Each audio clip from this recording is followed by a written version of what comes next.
Welcome, everybody. My name is Brent Iverson. I'm the Dean of the School of Undergraduate Studies, and welcome to the University Lecture Series, night number 2 for 2017.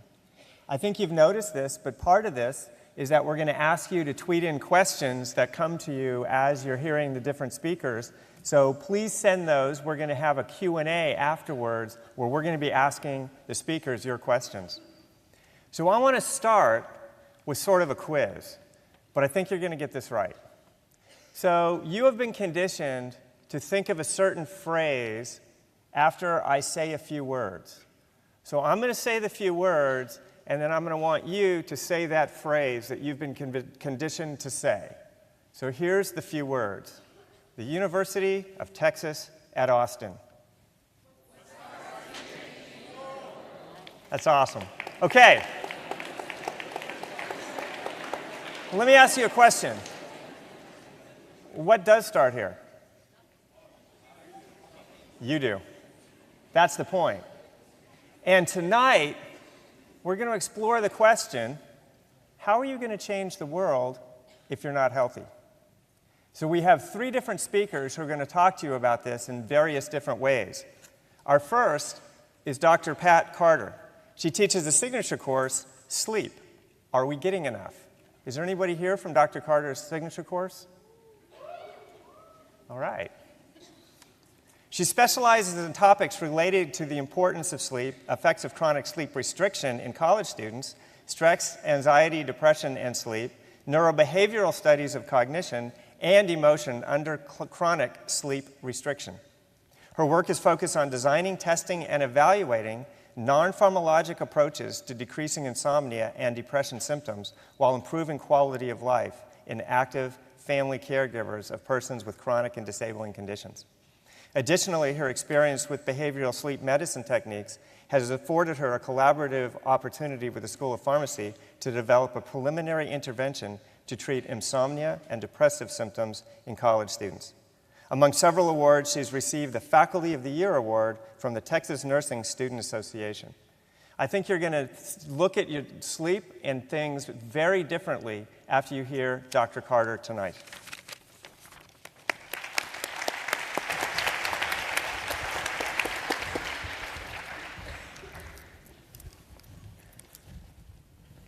Making sure I'm getting the slide in the right place for what we want. So I am happy to be here with you tonight. I think the biggest challenge for me is to try to get everything I want to tell you in 15 minutes. So I'm going to confess up front that I'm not going to be able to do that. But the great thing about it is I've been talking about this topic and I've been working with people on this topic for so long that I can at least bring it down to a few pearls. But as you know, here at the University of Texas, one of the main things that we look at and that we're concerned about and that we're interested in is the data, the research that's being done, and how do we understand particular phenomena when it comes to understanding that research and the data that's done. So this particular slide that I have up here is really sort of showing you a massive amount of data that has been looked at in relationships between how do sleep problems affect you physiologically. So we can tell by looking at this slide that sleep actually impacts every single cell in your body. Every single cell. Think about that for just a second. Every single cell in your body has to sleep. And if it doesn't sleep and it doesn't get what it needs to be able to sleep, it's going to result in negative physiological outcomes. Similarly, if we have those physiological issues, if we have colds, if we have lovely allergies, if you're new to Austin, welcome to the Allergies. From California, never had allergies until I got here. Okay, so if you have allergies, you cannot breathe well, you're not going to sleep well. If you get a cold, which, let's see, we're at week 3 now, so you've sort of been sleeping, you're acclimating, your viruses, you're exposed to all of these new ones, you'll be getting colds in about a week. Yeah, several of you will have colds in about a week. If you sleep well, you'll decrease your ability to be able to bring those viruses in and let them attack you. So if you're sleeping poorly, again, looking at the data that's actually out there, this is not us guessing. Does sleep have an impact on your health? Does your health have an impact on your sleep? We know this. We know these relationships. And not just in rats and fruit flies. Fruit flies are a common vehicle that we want to look at to measure sleep, but we have actually measured all of this in human beings as well. So then, several of you may look like this sometimes, okay? Sleep not only affects us physiologically, but it affects us emotionally. It affects our mood and our ability to be able to interact with the world around us, okay? So when we're looking at our sleep and we're looking at what it does to us, it actually influences our ability to see the world. If we've had a good night's sleep, if you reflect on when you had a good night's sleep, how did you see the world? You see the world in Technicolor. It's wonderful. It's glorious. All things can happen. We can change the world. You have a bad night's sleep and it's like, I've just got to get through this, and where's the Starbucks? I just can't handle this anymore. Our mood is impacted when we have a bad night's sleep. Leads us to our mental exhaustion.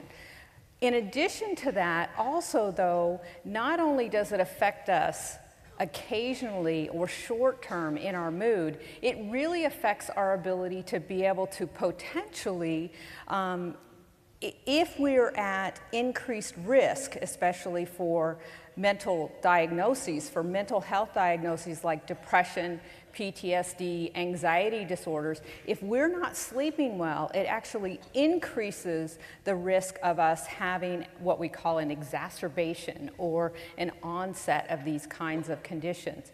We're also, through science, understanding when we sort of try to figure out how an intervention might work, we think about, okay, what is the trigger point here and what's happening? We oftentimes use the phrase the chicken or the egg. You want to be able to know what comes first so that you can prevent it or lessen it so that the outcome is a little bit better. And for a long time we thought, okay, sleep is a symptom, poor sleep, sleep problems are a symptom of many of these medical conditions, physiological and psychological, but we're beginning to now understand that sleep can also trigger many of these conditions as well. So not only does it trigger it, it influences our ability to be able to respond to the treatments. Okay? So if you have depression and I'm giving you an antidepressant medication, you're actually going to respond better to that medication, have your depression lessened quicker, and have a longer time between your next recurrence of depressive episode if you're also sleeping well, and if I'm treating your sleep along with it. We have science that shows that if you have a history of major depressive disorder and you are not sleeping well for a period of 2 weeks, you're at an increased risk, up to 50% increased risk of having an onset of major depressive disorder. Okay. So again, just sort of thinking about that for a second. You know what you might be at risk for. Sleep could be a negative trigger for those things. So we just need to understand that. Moving and sort of shifting a little bit, one of the things that I know that you're very interested in, and this is always sort of difficult for me because as a nurse, as a healthcare provider, I want you to focus on your health. I want you to focus on your well-being. But I know one of the things that you are really concerned about is what? Getting good grades, right? You want to get those good grades. So in order to get good grades, you need to sleep. Okay? I hope that all of you will walk away and understand all-nighters will never do you good. All-nighters will never do you good. It's actually a waste of your time. You'd be better off sleeping and being able to process the information that you're trying to learn and recall it better than if you were to stay up all night trying to cram a little bit more in there. You need to think about your brain sort of like a sponge, and it's going to get saturated. And if you don't allow it to process that information that you're saturating it with, it's eventually going to be full at the moment, and you're not going to be able to squeeze any more in there. It's not going to fit. So I put this up here because it's important for us to think about when you're trying to learn something new. It's a process of thinking about what happens when you're awake, what happens when you're asleep, and then what happens when you're awake again. Okay? Because your sleep happens, we understand sleep as it falls between two wake periods. Okay? And so when you're learning, you need to be awake in your classes. Believe me, when you fall asleep in class, and although I don't count off in my class, many professors might count off if you fall asleep in their class.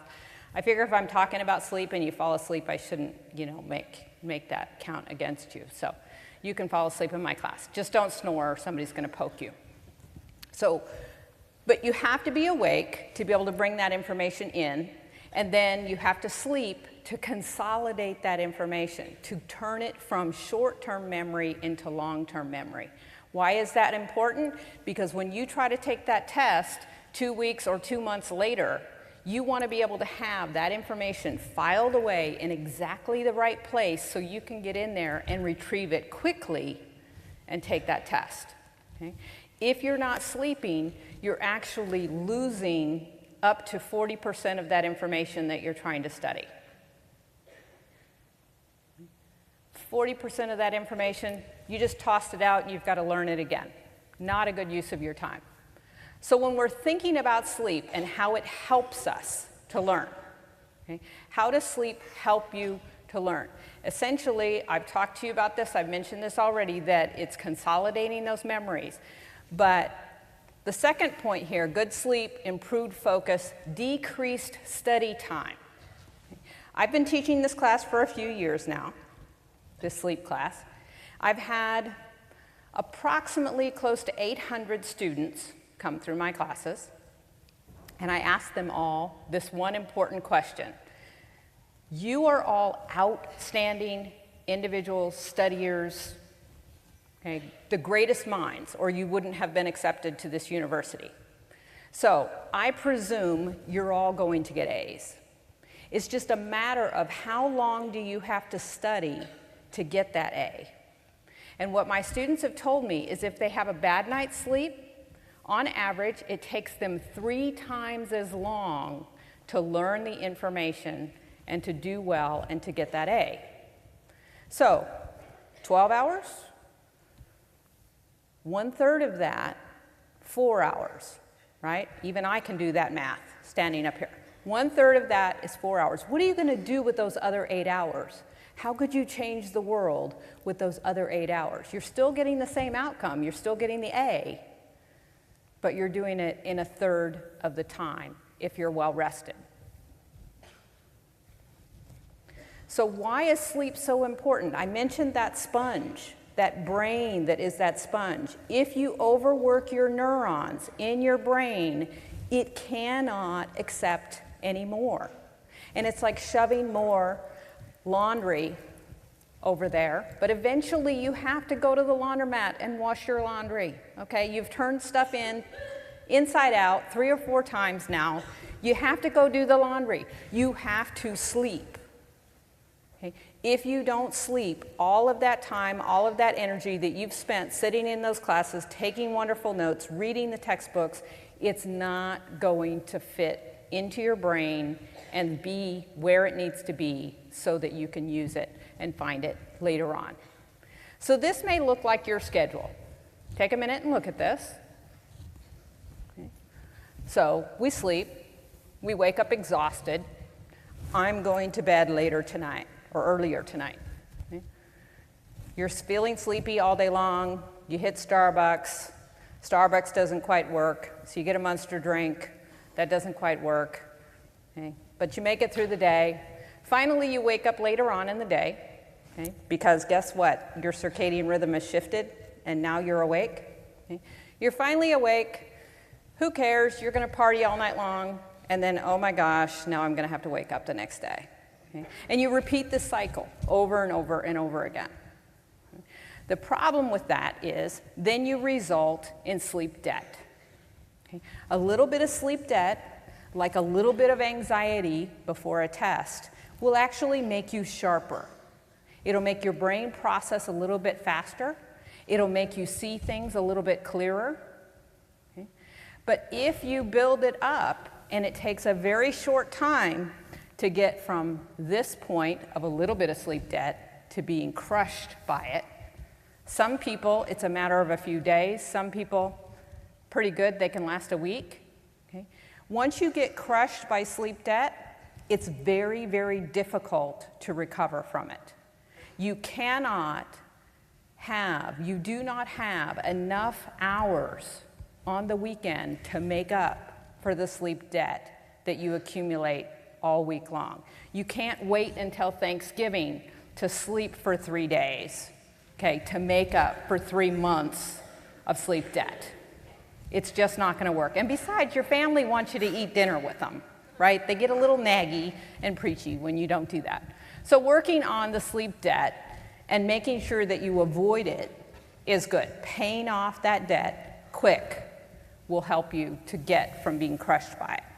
So when we think about, one of the things I want to leave you with in my last minute and a half that I have here, I've actually got a timer. There's no real hook that they're going to take me off, but there's a timer here. So, minute and a half that I have is that I want you to understand, as I mentioned, sleep is a cycle, sleep-wake cycle. So we look at the wake, we look at the sleep, and we look at the wake on the other end. Okay? Your sleep is driven by your circadian rhythm, which is primarily the light, which is going to go in through your eyes, suprachiasmatic nucleus, turn off your melatonin, keep you awake. Hormone driven. That's this side over here, your circadian rhythms. On the right-hand side, it's really looking at your homeostasis. How much sleep have you had the night before, and what's your sleep drive today? All of these factors, including, you see genetics down there, all of these come together and make you feel sleepy or allow you to be able to go to sleep. Everything that you do all day long influences how well you're going to sleep at night. Okay? So some tips and tricks. First off, there's bad things that people do, unhealthy things that people do to try to help them sleep, to try to overcome this need to be able to fall asleep and inability to fall asleep. Namely, the two most common is the use of alcohol. Secondly, the most common is the use of sedative narcotics like opioids, okay, to help them to be able to fall asleep. The problems with that is it really messes with your sleep architecture. You don't get good sleep. So you can wake up, not to mention all of the other negative side effects that come along with drugs and alcohol. But these are some tips and tricks that will help you get good sleep. So the first one that you see here, exercise in your AM. So your AM might be my night, because you're waking up. Okay? But in the first few hours of your morning, exercise. Get your exercise in there. It will prime you for a good night's sleep. I know Dean Iverson is a runner, so he's going to be running in the morning, right? Not in the evenings. Okay? No caffeine, 5 to 8 hours of bed. Look at all of your sources of caffeine, because it's going to kick in and it's going to hit you. Cool, quiet, dark sleeping. Sometimes that environment. Sometimes that requires you to negotiate with your roommates about turning stuff down and turning stuff off. But you can see the other ones here as well. The last one on the list, bed is for sleep and sex only. Okay? That means no studying in bed, no eating in bed, because you're sending a negative reinforcement. Your body doesn't know the bed is supposed to be for sleeping. Okay? I won't make you have sex somewhere else. You can do that on the bed. Maybe I'm not supposed to say that here. I'm not supposed to acknowledge that they're old enough to yeah. So, bed for sleep and sex only. Okay. Nothing else. No eating, no studying, no other activities. So, my time has been up for over a minute now. I went over, so I'm done. Thank you very much. Thank you.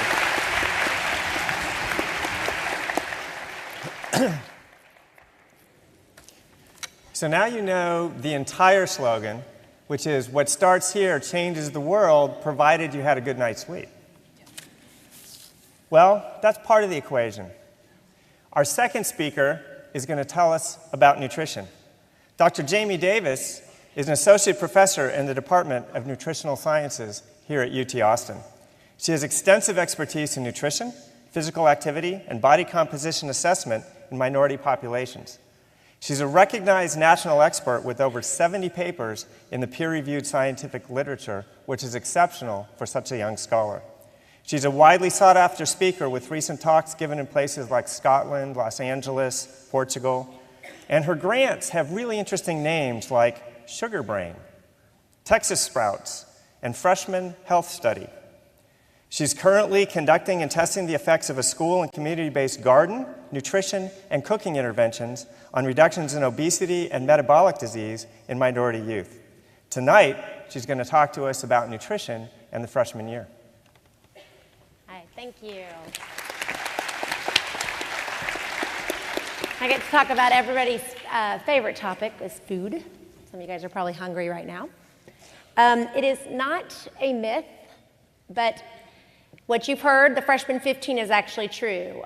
Research consistently shows that females gain about 15 pounds in their first 2 years of college, and males 16 pounds. But more importantly than what I'm going to give you some tips, nutrition tips on how to potentially maintain your weight, maybe lose weight, is how food affects you and how it gives you energy, which is extremely important for you guys this first year because you want to do well in school. So having the energy and being satiated to be able to focus is extremely important. There's many different contributing dietary behaviors that have been consistently shown in research to be linked to the freshman 15, including alcohol consumption. I know none of you guys in here drink alcohol, but it is linked to freshman 15. Fast food, increased in sugar-sweetened beverages, and fruit, and a decrease in fruit and vegetable intake, as well as breakfast consumption. There are many reasons that we eat unhealthily, and many of you guys are going to experience probably all of these, or have already. But we see stress, time, convenience, being in a rush to get to your 8 a.m. class, grabbing something quickly or not grabbing something. You're living on your own for the first time, so mom and dad aren't there to make sure you have been eating or remind you to eat or remind you to pack a snack. Dorm food and cafeteria food. You guys probably have access to a lot more choices than you're used to, so that can influence what you eat. Late night eating is what Pat just mentioned. Many of you guys are going to be staying up late. Hopefully you won't be after her talk, but many times when we stay up late, we typically eat or drink.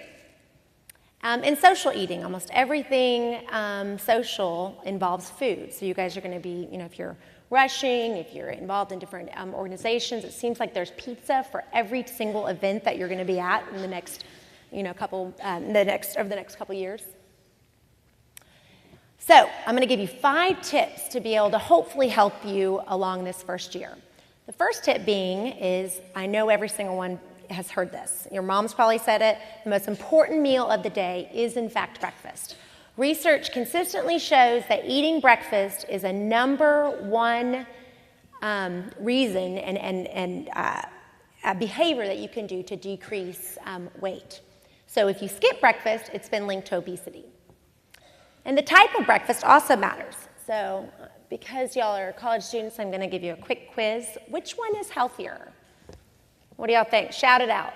We got pancakes with fruit, or we got an egg with vegetables and avocado? That's right. An egg is, in fact, the healthier option. You want to choose food that has protein and fat in it. So choosing a breakfast that has some sort of protein in it. What are some sources of protein? Call them out. What do we got? Protein. Eggs, meat, bacon. Yes, that's a meat. Dairy, nuts, yogurt. Yep, all those are great protein sources. An egg is actually the perfect balance of protein and fat. So even though it has fat in it, it has cholesterol in it, it's a very healthy source. And they've actually taken off the dietary recommendation intake actually recommends that you eat eggs now. You used to get a bad rap. Research shows that protein actually helps fill you up, makes you feel fuller. helps you concentrate and focus more, and improves your glucose tolerance and insulin action. So it's very important. We need to make sure we're eating protein and fat during our breakfast. Don't just grab a Pop-Tart or even a lot of those granola bars in the morning. They don't have hardly any protein in them, maybe 1 or 2 grams. All right, the second tip is to decrease sugary sweetened beverages. Sugar sweetened beverages make up over 40% of the added sugar in your diet and have been linked to obesity and type 2 diabetes risk factors. The ADA has recently put recommendations, American Diabetes Association has put recommendations to reduce sugar. And they suggest less than 6 teaspoons a day of added sugar for women, which is not very much, and less than 9 teaspoons a day of added sugar for men. So many of us guys don't think of grams of sugar in teaspoons. So if you want to know how much sugar is in a sugary beverages, look at the amount of sugar and divide by 4, and that will give you the amount of teaspoons you're eating. That's sometimes easier to kind of process. So look at all of these. And this is not unfamiliar to some of you guys, but you see that the Monster energy drinks, super high in sugar. Vitamin water is not healthy. I don't care who tells you that, but it has a lot of sugar in it. Same thing with Gatorades. Mountain Dew, many of you guys may choose that, or any kind of Coke, teas, and even juice. Juice has a lot of sugar in it. Be much better, even though 100% juice has vitamins and minerals in it, it'd be much better to eat a fresh fruit than to drink the juice. Surprise, surprise, alcoholic beverages also have a lot of sugar in it. So margarita, 8-ounce margarita, which I know if you had a margarita, which none of y'all do, you would only drink 8 ounces. Has 24 grams of sugar. Beer has anywhere between 13 and 20. Any juice-based cocktails, 12 to 20 grams of sugar. Coffee drinks, all of those Starbucks drinks, those Granny Frappuccinos are loaded in sugar, 12 to 20 grams. 67 grams is in the Grande Caramel Frappuccino. And energy drinks are high in sugar as well as 100% juice. So the third tip is, instead of drinking sugary beverages, drink more water. 60% of your body is made up of water, so it goes to stand that you should drink more water. The average person, or the recommended amount, should be 8 ounces a day. But if you exercise, which many of you guys do, you need to drink even more. I would suggest that you always carry around a water bottle, and on campus you can find water stations and water fountains almost everywhere, so you can constantly refill those. And this is a really good thing. If you are feeling thirsty, and many of you guys right now, are you feeling thirsty? You're dehydrated. So if you feel thirsty, you're already dehydrated. And this is the chart I love to show. My kids love it as well. So this is the pee test. Look at your urine and see what color it is. If you are up here, you're doing great. The darker it gets, the more dehydrated you are and the less healthy you are. If you're down here, you need to see a doctor. But this is an important thing, is always tell your urine. And if your urine is a pale yellow or close to like a white, that's great. That means you're well hydrated. You guys can print these out and put them in your dorm room if you want. Alternatives to water. So I get this question all the time. Oh, I'm just so tired of water. I want something different. Well, I do not recommend a diet soda. There's a lot of chemicals and artificial sweeteners in diet drinks that have adverse effects. And actually, there's a lot of research that suggests that artificially sweetened, like Diet Cokes, are linked to increases in weight gain. So I suggest that you choose something that has no artificial sweeteners in it, like a LaCroix or a Topo Chico or Perrier water. And really try to limit, if you're going to drink something, I think I would try to limit these artificial sweetened products like the Diet Cokes and the G2s and the Powerade Zeros. Number 4, cut the excess carbs. How many of you guys have been to a Mexican restaurant and you're hungry, but they bring out that basket of chips. Before you've known it, they've refilled it 3 times. And then you order a burrito that comes with tortillas, and then you leave there and you feel miserable, right? Well, that's because you had probably 12 times the amount of grains that you needed at that meal. So we all overconsume on these products. So these products can be eaten in moderation, but many times if you do nothing else but try to cut down on the amount of grains that you're eating, you'll not only feel better, because a lot of these things are very inflammatory, it will also help you decrease your calories and help you maintain your weight.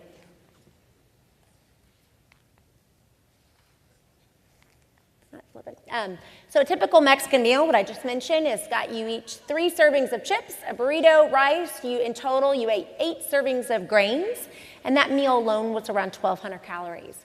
Similar with Italian meals, I've never seen anybody just eat a half a cup of pasta. Typically, you have 2.5 cups, which is close to 4 to 5 servings with Italian bread.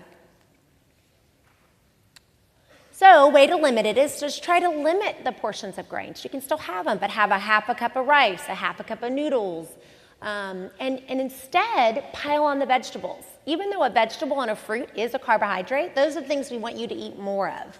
So pile on the vegetables, make yourself feel full. People ask me all the time that I want to go on a diet, but I don't like feeling hungry. I don't think you should ever feel hungry. If you're hungry, you're not going to be able to stick to it. So you want to choose foods that really make you feel full, and vegetables is a great way to do that. And the last tip is, again, to add more proteins to your snacks and your meals. Again, adding protein helps regulate your blood sugars, helps you feel more satiated, can help you concentrate more, and there's been direct studies that show that protein actually enhances math scores and science scores. Good protein foods are chicken, turkey, eggs, nuts. If you're a vegetarian, that's totally fine. You can find vegan sources. Nuts and hummus, soy products are great sources of protein. So another quiz for you guys. Oops. One more time. All right. So what is the healthier option? Right. So even though the Nutri-Grain, we a lot of times think of Nutri-Grain and a breakfast bar as being healthy and it's 100% juice as being a healthy option, it actually has over 64 grams of sugar and only 2 grams of protein. Whereas this option, choosing beef jerky and an apple, only has 20 grams of sugar, and it's a natural sugar, and it has almost 16 grams of protein. So this is going to fill you up a lot more. Just like if you ever are hungry and you grab a banana, although I'm a big proponent of bananas, I eat one a day, an hour later you're going to be hungry. So if you add protein to that source or that snack, it's going to fill you up, and you can probably make it to lunch. What happens when you're super hungry? Yeah, you eat more at your next meal. You might not make great choices. Have you ever been to the grocery store? Y'all are probably just now getting to the grocery store and you're hungry. Don't go hungry, because you choose things that you would never choose because you're starving. Same thing when you go out to a restaurant. You may know what you want to do and you want to be healthy, but if you're super hungry, you cannot make good choices. All right, the next one, we'll do one more.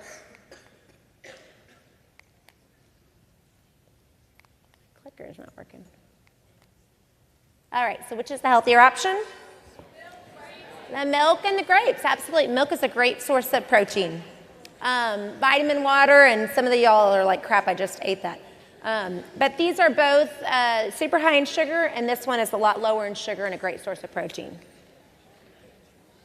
So in order to make these changes, I suggest that you plan ahead. Just like anything you do when you're studying, you want to plan ahead for your nutrition as well. You want to think about your time. You want to think about your availability and access. Do you have access to certain types of foods? Can you run into and use your Viva Bucks? Can you grab something that's healthy? Most of the, the convenience stores across campus and the cafeterias provide healthier options. You just have to have time to run in and grab them. Avoid being hangry, like what I just mentioned, a mixture of hungry and angry. I get that way. If you are that way, it's going to be really hard to make a good choice and to have good willpower. Try one tip at a time. If maybe not all those that I talked about work for you, but you want to try one, leave today and try one. Try drinking more water or cutting out a coffee drink that you love. And also be prepared to reset. Sometimes we go off the bandwagon, we maybe have a really bad weekend and we think, oh, it's over, I can't, I'm just going to give in. I'm just going to eat whatever I want. No reason to do that. We all have bad weekends and we all make poor choices, but reset and then try to make again, healthier choices the next week. And food is medicine, and I'm a big proponent of this. We need food to fuel our bodies. I don't believe in dieting. I believe that what you're doing on a daily basis it needs to be something that you can sustain, and it needs to be something that makes you feel good. And certain types of foods and drinks high in sugar and fat often make you feel bad. So if you can avoid those foods, not only will you feel good, but you'll also probably be able to stave off that freshman 15 and keep maintain your weight. So back to what Dean Iverson says, what starts here changes the world. Well, it has to start with you first, and proper nutrition is certainly a good way to get that started. Thank you.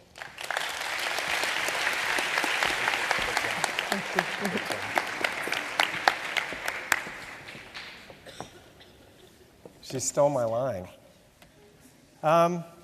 So you've seen a couple of different ways that behaving correctly when it comes to sleep and nutrition can really help you change the world. We decided for the last speaker we're going to take a slightly different tact. Dr. Reginald Baptiste is board certified in general and cardiothoracic surgery. He has a successful private practice here in Austin.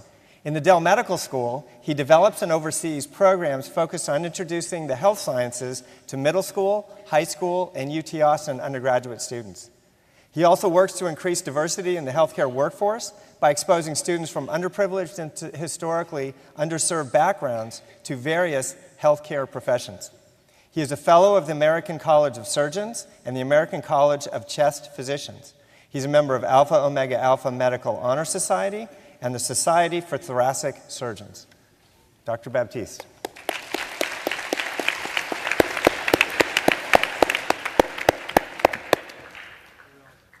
Is this working? Good. Dr. Iverson asked me to come speak, and I tried to figure out, okay, what am I going to talk about? I'm not going to talk about any surgery or show you some slides and gross you out, and I kind of wanted to go in a different direction. It's interesting, the last time I was in this building, about 4 months ago, anybody know what happened? Who came here? Nobody? Chris Rock concert. I think I was sitting 5 or 6 rows up, worth every penny.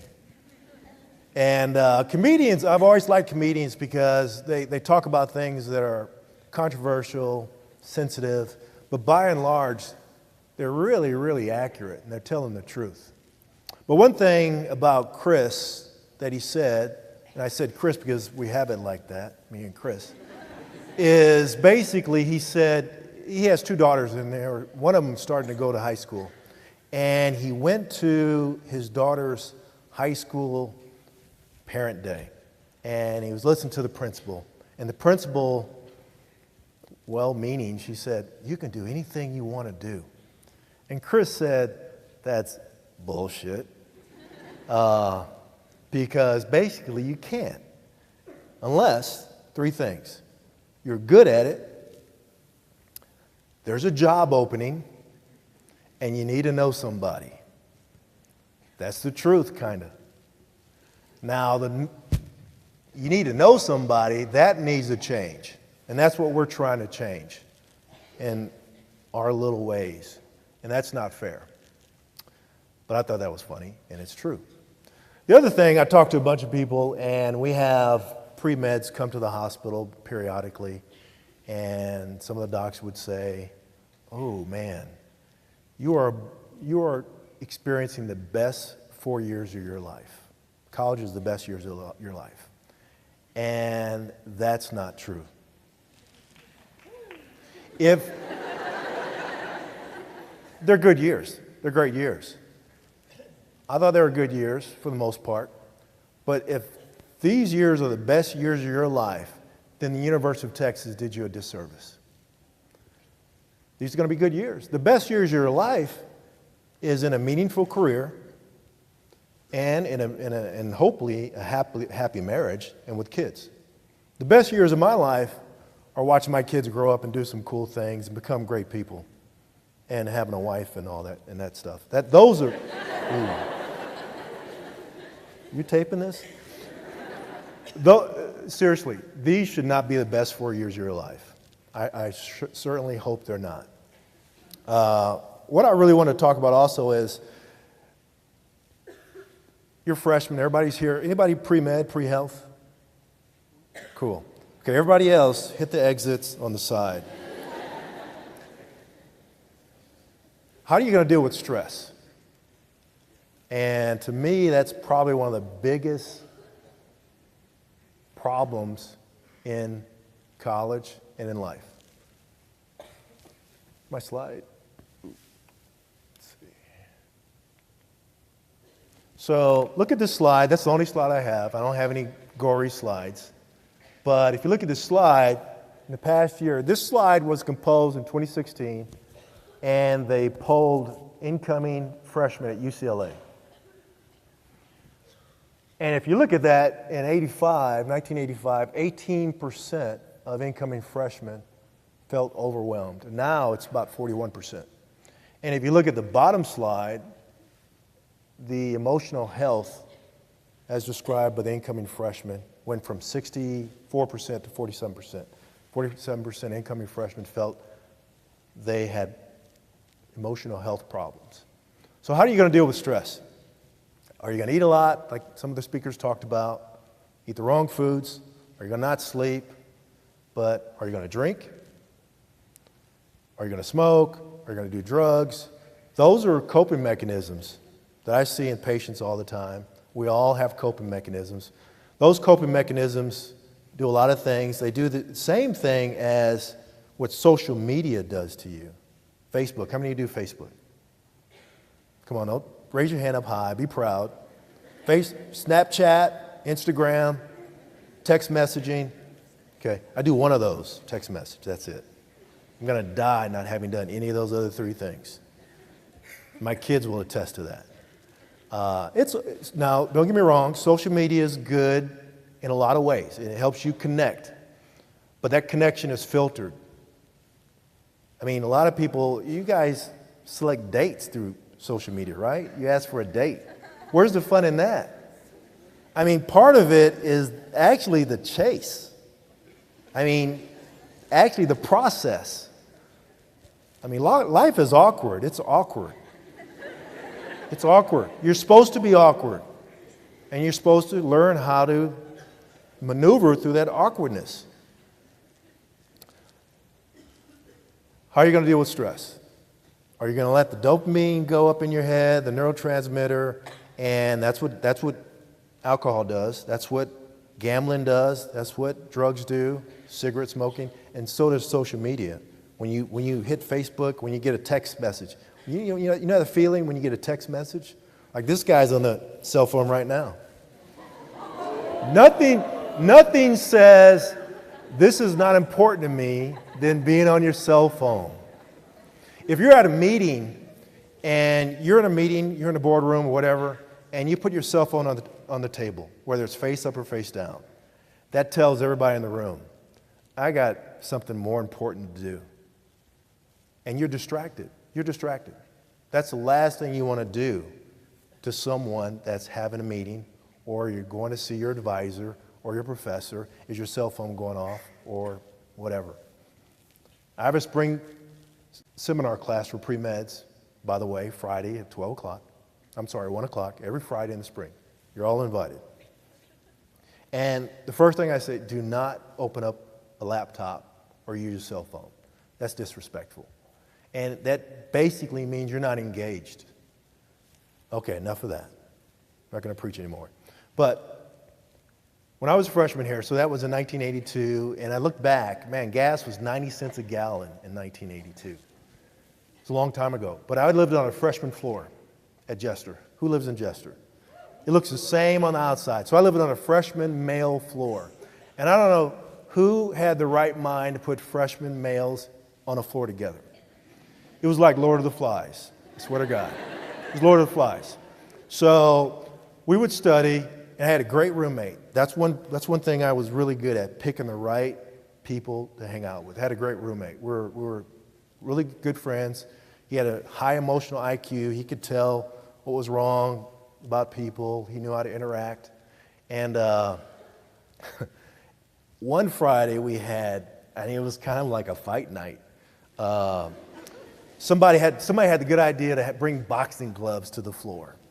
So, I don't know, it was about 60, 80 guys on the floor.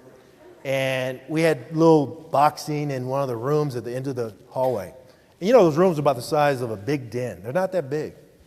And, you know, people would box, and I'm just sitting around, and there were only like 3 black guys on the floor. So, of course, they had the idea, let's get Baptiste and John to fight. I'm like, you guys, this is not fair. This guy's like 110 pounds. I'm not fighting that guy. And the guy said 3 words that I just couldn't resist. He said, "Are you scared?" I said, so I put on the gloves. He put on the gloves. And, you know, someone rang the bell, and he does this. Boom. PABA. I said, oh, my God, this guy can box. PABA is Progressive Amateur Box Association of Houston. I grew up in Houston. I never boxed, but I knew what PABA was. And I knew I was in trouble. I said, oh, shit. So, but I was bigger than this guy.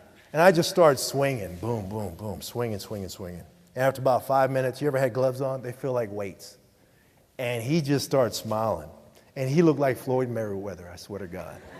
And he hit me about 5 times. And it was like the Matrix. And I wasn't in the Matrix, so I got hit and fell. And I said, get him off me. And they said, he's not on you. And my roommate said, come on, let's go. But I'm not quite sure why I told that story, but I thought it was funny. But my roommate was a engineering pre-med major. And at that time, engineers, they did Fortran. Anybody heard of Fortran? It's like the precursor to coding. It's god-awful boring. He had these stacks of cards, and they had punches in them. I had no idea what those were for. He had like thousands. I said, man, what are you doing? Are you pre-med? I know, I hate this. And I already had connections. I went to health professionals' office about 3 or 4 times by this stage in my freshman career because I was compulsive. And I said, you need to go talk to this lady. And he said, okay. And it was a pre-med advisor. She was awesome. He comes back to the dorm. He says, I got it. I know what I'm going to do. I said, what? He said, I'm a major in psychology. I said, dude, you're going to work at Dillard's at Greenspoint Mall in Houston selling shoes. And you know, if you know Houston, Greenspoint Mall, it sucks. And basically, that's where clothes and shoes go to die. I mean, that's not like the good stuff. That's like where clothes and shoes go to die. I mean, I said, oh my God, I can't believe I helped this guy become a psychology major. So fast forward, he goes A&M after he graduates. He gets a master's degree, and he gets a PhD in psychology, industrial psychology. So we have our high school reunion 10 years later, and he's there. And he comes in because he was the only one living in New York. And he comes in looking like, I mean, it was like, you might as well, JC may have come in the room. And everybody was like, oh my God, he's in New York, and he just looked like a different guy. And I said, you remember who got you into this position? He said, you did. Yeah, you also said I was going to work at Dillard's. Nah, you did pretty good. But what I'm getting at is you really have to get the right friends and get people that will have your back, okay? And will take care of you and have a really good hold on who they are in this world and who you are. Because this place is very, very lonely. You can eat in Jester where there's hundreds of people and be the loneliest person in the world eating lunch. That should not happen. Okay? Another case in point, this has nothing to do with medicine, by the way. I was an orientation advisor, and that was one of the greatest jobs in the world. It was awesome. So orientation advisor, you guys ever been to orientation, right? You came to orientation? Okay, you have an advisor who's basically acting like they know what they're doing. But part of the session, we take the students, incoming students, to the ballroom, Texas Union Ballroom. And basically, we would introduce the students to all the organizations on campus. And we would bring the organizations in, they'd give their spiel and walk out. One organization came in, and it was ballroom dancing. So I'm sitting down, and there's about 600 people there. And you guys heard of Neil Tyson deGrasse? Well, Neil, I was friends with Neil, not really tight, so I can't go up to his show and say, put me on the show. But Neil comes in like this leotard dancing. And I'm like, what is the deal? Me and the other orientation advisor guys were like, he looks like an idiot. And he's out there dancing. I mean, imagine Neil Tyson deGrasse about my height, and he's on black leotards. And try to get that image out of your mind of me on black leotards. But Neil comes in there dancing, and then after about 20 minutes, I'm like, wait a minute. He's out there dancing with 30 girls, and there's 3 guys. I'm not a math major, but that's about a 10-to-1 ratio. Neil's onto something. But that was one of the best jobs I ever had, because I really didn't like speak. I didn't really like doing all that stuff. And it was the orientation advisors were completely different than me in all ways. Some of them were fraternity, sorority geeks. Just some of them were computer. It was just a whole gamut. But what that did is allow all those people to get together and learn about each other. And that's what the value of coming here to me is, because by and large, you can do pre-med anywhere. You can do you can't do chemistry anywhere but here. But you can get good education in a lot of places. But this has a lot more to show than what other schools have, I think. But I really think what students really lack, especially when they come to apply to medical school or dental school or whatever, is okay. You can do the science, you can score well on tests, but let me talk to me about who you are and your emotional IQ, and how do you deal with stress, because you're going to have issues in life, you're going to have problems, you're going to have a lot of circumstances where you're going to fail, and you need reflection. That's the last thing, is reflection. How do you reflect on what's going on in your life? You should keep a journal. Write in it once a week. We have sort of reflection as surgeons. After every couple weeks, we have morbidity and mortality rounds. And we talk about what happened when someone died. And same thing. Reflection. How do you make sense of what's going on in your life? Last thing is keep your sense of humor. I had one time, I had a patient, and we talked to him before surgery. This is the pros and cons of the surgery, and this guy was going for open heart surgery the next day. I was telling him, this is what we're going to do, these are the risks, and you can die. There's about a 1 out of 100 chance that you may die from this surgery. And put it another way, 1 person a year will die from this operation. So the next day I go drink some coffee, eat breakfast, and I go down to the operating room. The nurse calls me, hey, Mr. So-and-so wants to talk to you before he goes in the operating room. I said, okay. And I go to the stretcher, and he says, Dr. Baptiste, I remember what you said yesterday. Has that person died yet? I said, oh, yeah, man, a long time ago. He died a long time ago. But anyway, enjoyed it, and good luck.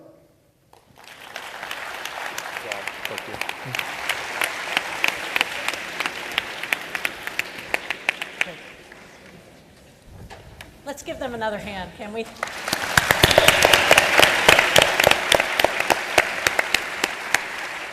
My name is Lori Holleran-Steicher, and I'm a professor in the School of Social Work, and I work with undergraduate studies as the new Director of Instruction, Engagement, and Wellness, and I have the privilege tonight of fielding your tweeted questions.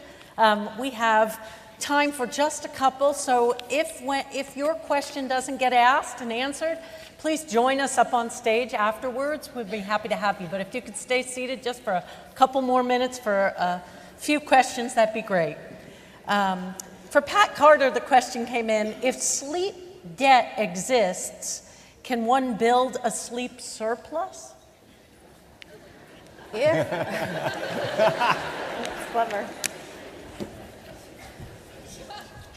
I love you guys. You asked the best questions. Unfortunately, no. No, yeah, so the quick answer to that is no, you can't build a sleep surplus. Good try. Good try, Next though. question. No. Good try. That's excellent. for Jaimie Davis. What's your best advice for off-campus students with no meal plan who are on a budget and want to eat healthy? Great question. If you're not on a meal plan, you can buy your food from a grocery store. I think that would be the biggest tip. If you're gonna go into a convenience store or some fast food, you're always probably gonna make a worse choice. So if you can buy your food at a grocery store, and if you have a mini fridge or a fridge in your apartment, stock it with things that are easy, that won't necessarily go bad. So cheese sticks, yogurts, milks, fruit. Fruit goes bad a little faster, so maybe even apples and oranges stay a little bit longer. And just make sure you have it on hand, because I guarantee you that when you need a snack and it's not there, then you're going to be tempted to stop at a convenience store or run through a fast food drive-through. Thank you very much. We have another for Pat Carter. Are naps detrimental or beneficial to normal and healthy sleep cycles? Naps are actually awesome. And it's really about the timing and the length of them. So if you, and something that I often tell students about in an emergency situation only, is something that I call a nappuccino. Okay?